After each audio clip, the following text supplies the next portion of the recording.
Bwana, mambo vipi? Safi safi. Wanakufahamu kwa jina gani? Kwa jina la Okay, ni BSS tena msimu wa 16 na tumeshaanza na Mwanza. Una nini la kusema kutokana na BSS? Kweli vipaji vipo vinaonekana, watu wamejitokeza kwa wingi. Na imani tutajionea vingi sana. Okay, upo kategori gani wewe? Nipo kategori ya kuimba.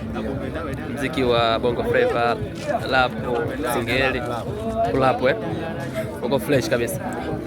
Unaweza ukatupa kionjo kidogo mashabiki zako ndugu kuona?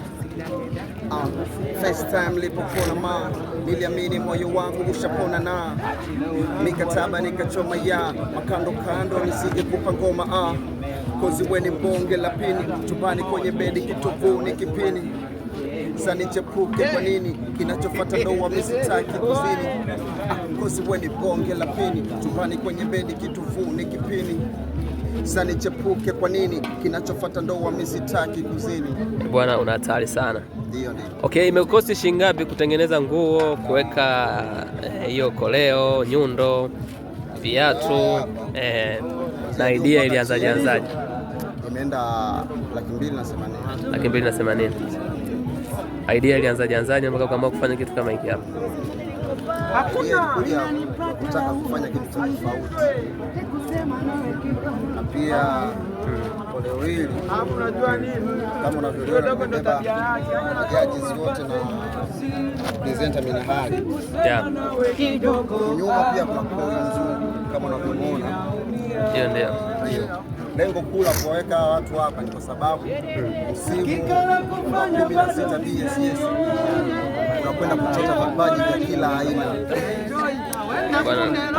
Kwa hiyo mimi ni mtu wa madini, natumika mgodini, si ndio? Kwa hiyo madini mengi sana yamejitokeza kwa wingi, ili koleo litachota sana vipaji vingi sana. Bwana, una hatari sana.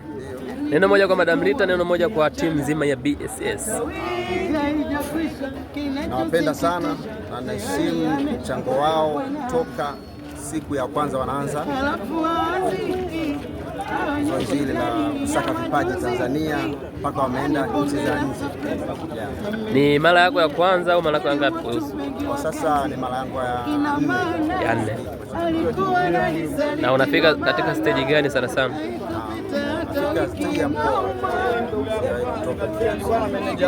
Hongera sana na nikutakie kila la heri. Bwana, hii ni Rudisha TV. Kama bado hujasubscribe, nikukumbusha subscribe ili uwe wa kwanza kupata taarifa zetu mbalimbali. Asante.